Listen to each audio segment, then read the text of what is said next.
มาดอกสร้างเหตุใดมาลืมไหลหอดคนคอยท่าห้วยบ่คนคอยสิบ้ากับเทศการดาห้องเศร้ายังคอย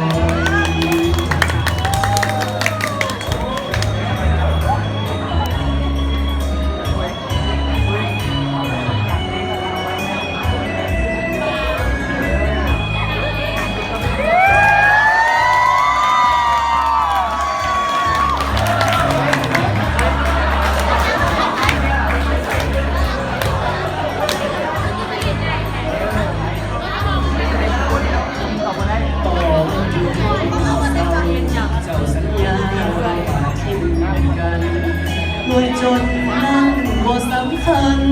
มีอายเท่านั้นที่เดินห่วงทางแต่บ่ทันเธอมีน้องคนดีน่ารัก